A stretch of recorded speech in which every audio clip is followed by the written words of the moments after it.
Bonjour à tous, j'espère que vous allez bien. On va commencer pour comment demander son opinion à quelqu'un. Et donc, pour demander son opinion à quelqu'un, vous pouvez utiliser les questions suivantes. Qu'est-ce que tu en penses? Qu'est-ce que tu en penses? De manière plus formelle, qu'est-ce que vous en pensez? Qu'est-ce que vous en pensez? J'aimerais connaître ton avis. J'aimerais connaître votre avis. Qu'est-ce que tu dis de ça? Qu'est-ce que tu dis de ça? Qu'est-ce que vous dites de cela? Dis-moi, tu crois que ça en vaut la peine? Dites-moi, vous croyez que ça en vaut la peine? Toi, personnellement, tu en penses quoi? Vous, personnellement, vous en pensez quoi? Dis-moi, je peux avoir ton avis? Dites-moi, je peux avoir votre avis? Bien. Vous voyez, ceci est un exemple de questions que vous pouvez faire pour demander opinion à quelqu'un. Maintenant, nous allons voir de quelle manière donner votre opinion personnelle. Alors, tout d'abord, avec trois expressions très simples. À mon avis, selon moi, après moi. Je vous donne un exemple pour donner une opinion positive. À mon avis, c'est super. À mon avis, c'est super. Selon moi, c'est génial. D'après moi, c'est parfait. D'autres expressions que vous pouvez utiliser. En ce qui me concerne, c'est super. Oui. Avec des verbes comme par exemple les verbes penser, croire, trouver ou sembler. Exemple, je pense que c'est super. Je crois que ce n'est pas intéressant. Je trouve que c'est génial. Il me semble que c'est une bonne idée.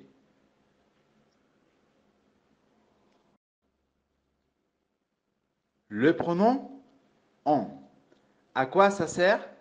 À remplacer un nom précédé par une indication de quantité précise ou imprécise. Par exemple, du chocolat? Oui, j'en mange souvent. Une tablette par jour. Va al lado del pronombre y, el apóstrofe sí, va en. Ese n contiene el du chocolat. Bien. Je vais chercher du lait. J'en prends combien? Entonces ya saben, en el en tenemos que contiene el du lait. ¿Sí? Bien. Prends un peu de fromage. Il en reste plus.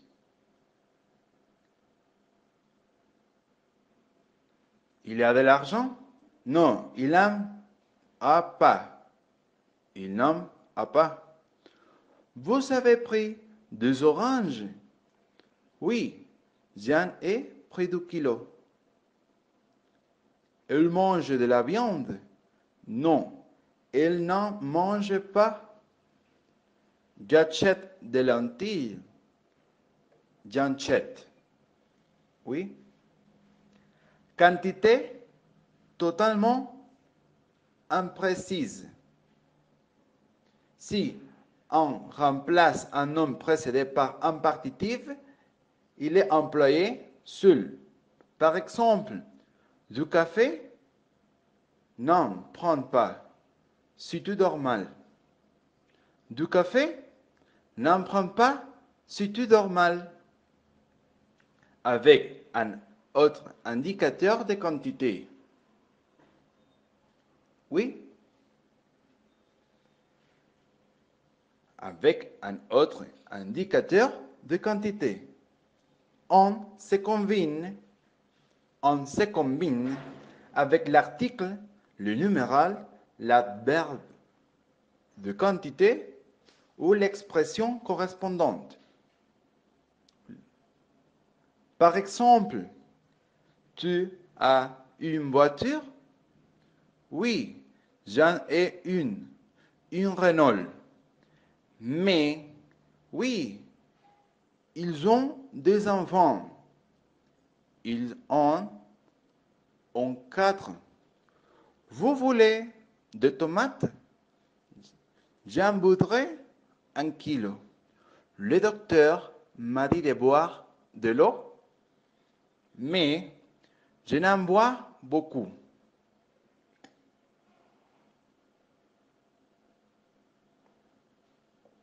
Les pronoms adverbial de lieu en.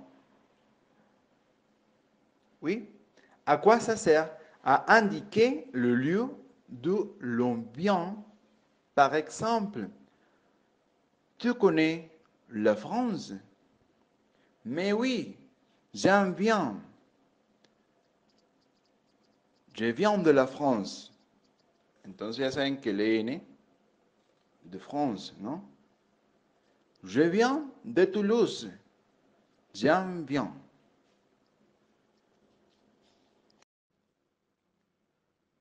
Le pronom I. I remplace un lieu. Première utilisation du pronom I, c'est qu'il remplace un lieu. Alors, par exemple, je vais dire, je vais à Paris. J'y vais souvent. Entonces, ¿qué sucede? En el I, pues se va a encontrar el lugar, ¿no? Luego del pronombre. Tu pars en Espagne cet été? Oui, je vais y aller au mois d'août. Donc, ça c'est vraiment une utilisation très fréquente du pronom I, peut-être la plus fréquente. I remplace quelque chose introduit par la préposition en. Donc c'est une utilisation. Oui. Alors, il pense à son mariage. Il y pense souvent. Je participe à ces projets. J'y participe de manière intensive. Allez, on continue. Alors, I aussi apparaît dans diverses expressions. Alors, par exemple, ça y est, il est parti. Je m'y connais. Ça veut dire, comme vous connaissez très bien un sujet, eh bien, vous dites dans ce domaine, dans ce secteur, moi, je m'y connais. Oui? C'est comme une expression, ça ne remplace rien, ok? Je m'y connais. Remarque. Allez, des remarques très importantes pour terminer. Alors, on dit, comment ça? Oui? Alors, on dit, comme ça. On y va. Oui? Ou, alors, moi, j'y vais. Alors, ça, c'est une expression qu'on utilise tout le temps. C'est comme quand en espagnol on dit vamos. On y va significa vamos. Bien?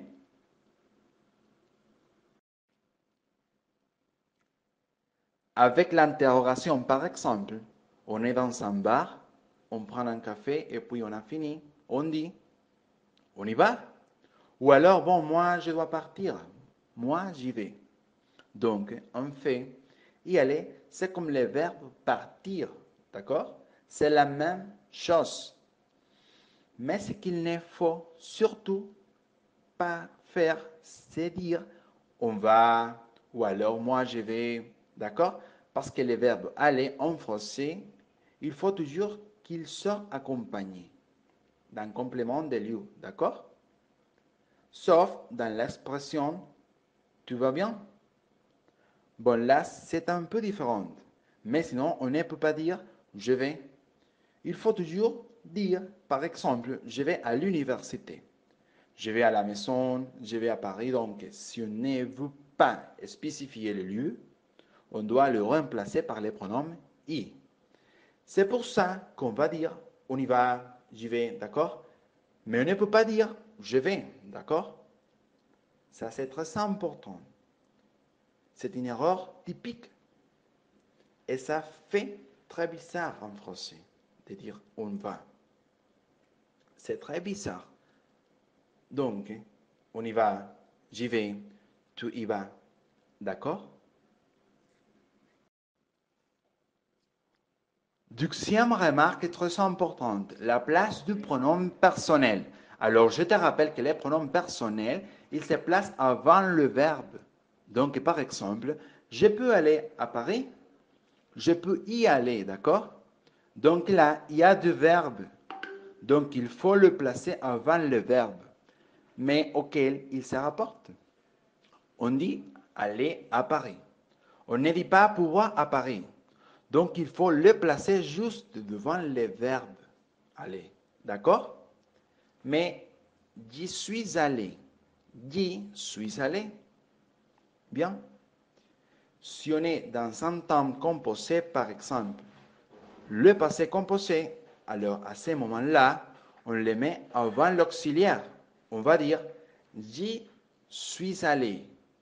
J'y suis allé. D'accord?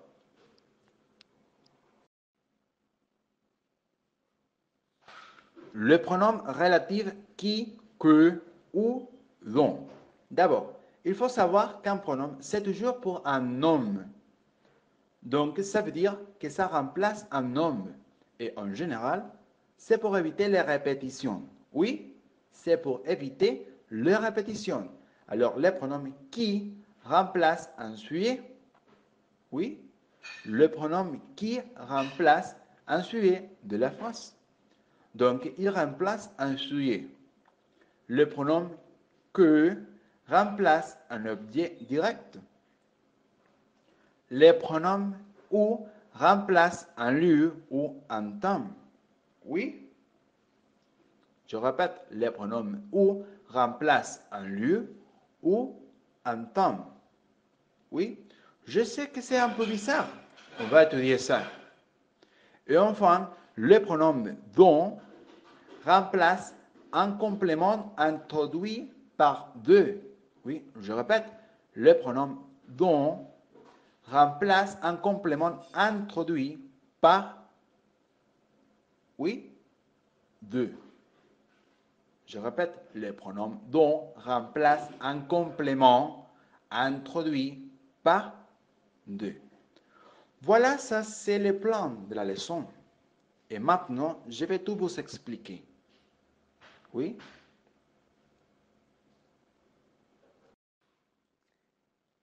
Qui remplace un sujet. Donc, on commence avec qui.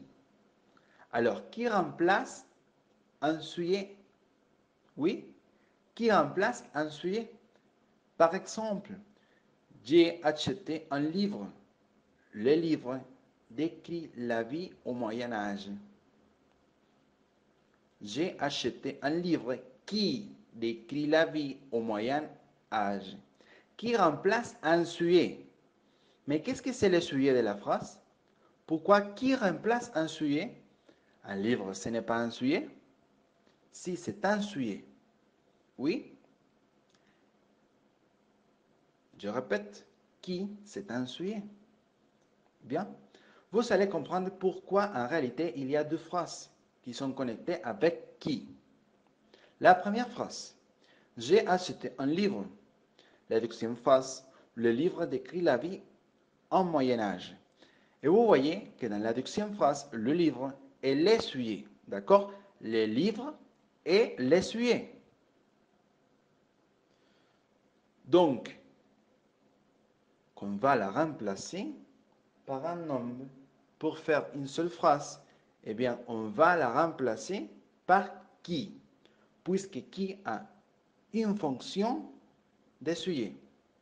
D'accord? Qui a une fonction d'essuyer.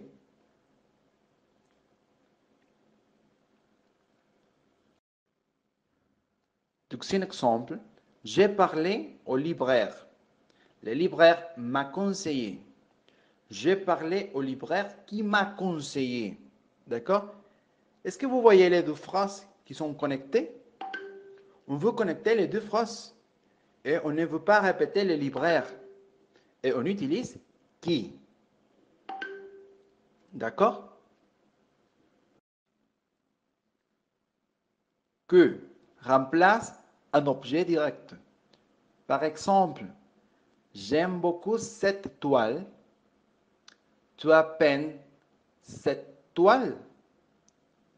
J'aime beaucoup cette toile que tu as peinte. Bien, d'accord?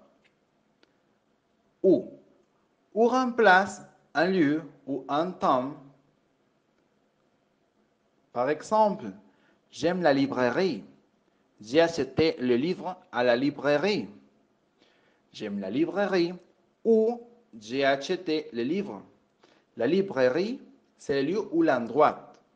Donc, on va les remplacer par les pronoms ou. Il va à Paris.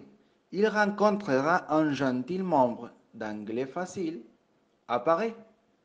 Il va à Paris où il rencontrera un gentil membre d'anglais facile. D'accord?